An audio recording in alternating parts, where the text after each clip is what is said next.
Alright guys, it's time to talk about mutants once again. I know I've talked about mutants a lot, but I want to focus more on the story implications rather than their biology or mechanics. Because in my most recent mutant video, I said I had come to terms with a mutant race war, and that was a lie. I just really didn't want to talk about it in that video because it's a monster of a topic, and I wasn't feeling really that motivated to cover that new guide anyway. However, I will say I am much more interested in that guide because they are actively listening and updating the guide based on players' feedback. Even when I was working on that video, I found out about the changes they were making due to player feedback, and they now even dropped an entire survey for people to give feedback about the guide. I honestly think this greater connection to the players and asking directly for feedback is an excellent step in the right direction. I think almost any free live service game should ask for direct feedback from their players because these games work off a symbiotic relationship with its players. The game provides a service to players, entertainment,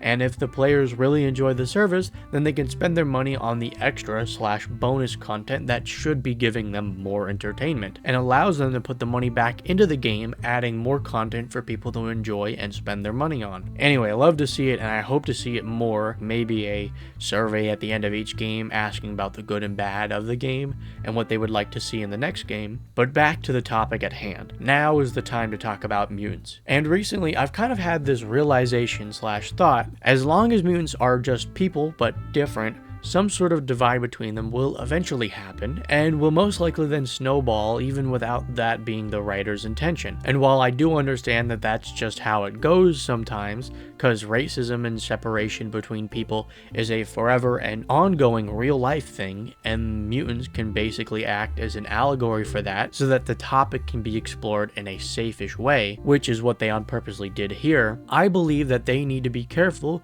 with how closely it connects to real life and how it manifests in the story. The general lore for this timeline has fully leaned into a very strong divide between humans and mutants, so the tension was immediately pretty high, and as time went on, it only got worse and worse, ending up with it becoming a focal point of the story with South Point's war with mankind. And the problem with that is if that divide between the two becomes extreme enough and it takes center stage, it's a topic that almost gets shoved down everyone's throat and becomes impossible to ignore while playing, which at times can lead to some toxic roleplay with people harassing or CRPing others because of it. And then every faction has to draw their line in the sand about their stance on mutants, which can then become a reason for targeting and harassing or CRPing faction members.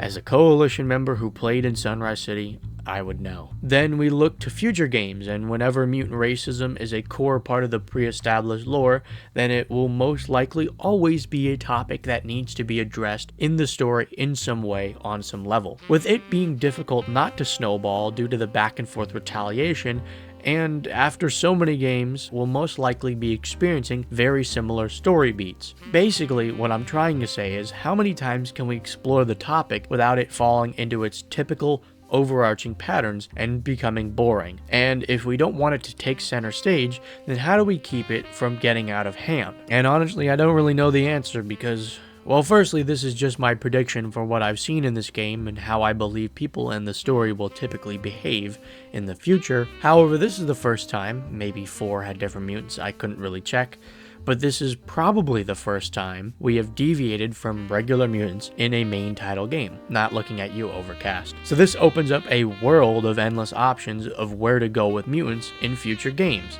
So who knows what mutants are going to look like and how it relates to the story. But I say all this to highlight the problems of mutants in this game and these important factors to consider about mutants in future games. You are certainly welcome to leave your speculations about what will happen to mutants in the future and your ideas for them in the comments. But now I want to focus on talking about the other aspects of mutant racism, which is its relationship with real life. And when looking at Chad's lore, the new mutant guide, and South Point's lore, I believe they have all been leaning too far into real life and not enough into the sci-fi aspects, with the sci-fi aspects being more or less the background catalyst for the real-life racism. Firstly, Chad wanted the mutant racism to stem from the elites of the wasteland using mutants as a scapegoat for societal problems while keeping them around to distract the lower class and have them be a cheap workforce to compete with humans. Combine that with the coalitions and NEU's treatment of mutants with their segregation and oppression,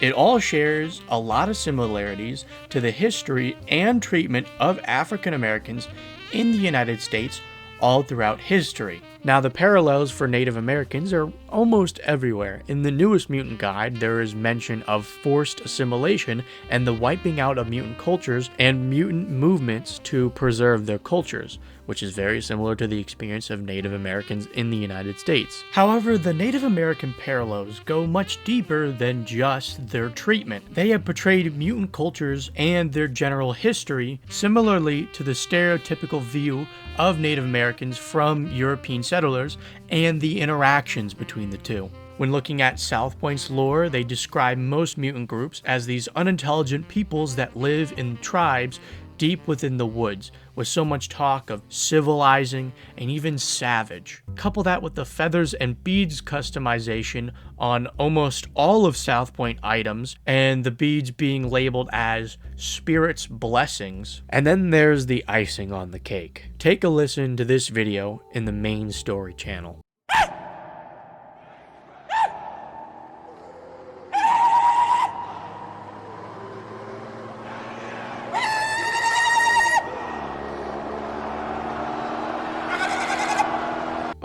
God damn it, dude. It makes me so uncomfortable every time to hear it. All of this combined is just overwhelming evidence that they are relying too closely on real life. It's almost like copying real life, but in a sci-fi setting. I think this is just another cause of the many problems early on in development where mutants and all their implications weren't fully realized, and they are slowly making up for it and are doing so by using real life as the framework.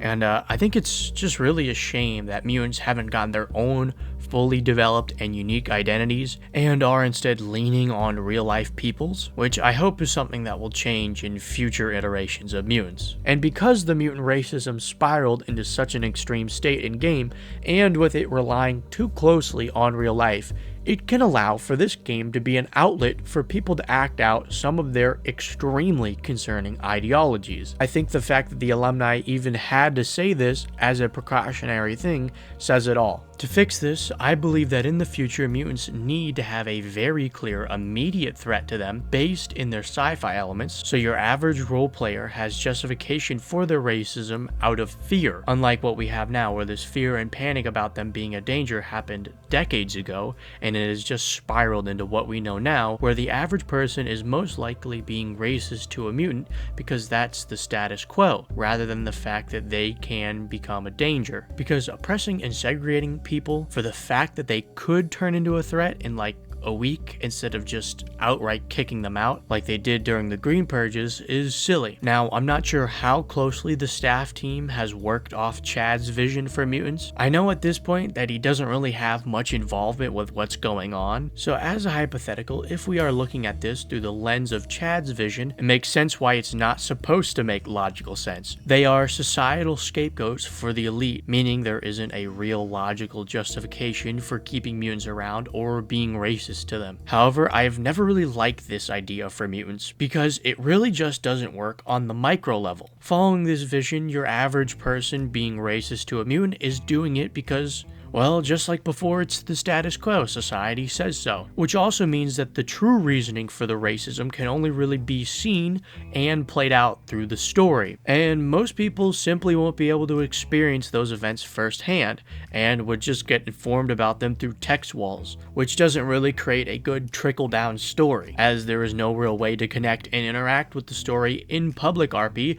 other than deciding whether to be racist to mutants or not because that's what society says. However, if mutants can be a danger at any moment, but then it's balanced out by making that immediate threat rare enough that people can argue for keeping mutants around, and or mutants having some sort of benefit to them and the society around them, that people could point to that on top of the normal ethical and moral arguments, then there is still a reason for mutants to be allowed into towns, but people segregate them or put restrictions onto what they can or can't do under the guise of safety, and people would be attacking or avoiding mutants because they are scared for their lives. And the best part about all of it is that you can experience that danger or benefit of mutants in-characterly in your average RP, and this can shape your beliefs. And of course, Chad's vision can still apply, as the top of society can still use mutants to their benefit, and that can be something explored in the story.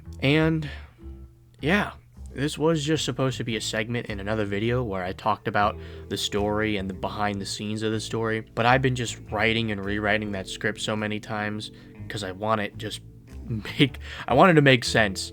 So I ripped this part out because I thought it was pretty good and could stand on its own, and it basically follows up on some unanswered things in my previous mutant videos. So yeah, expect that story video to come out sometime soon, and I'll see y'all around.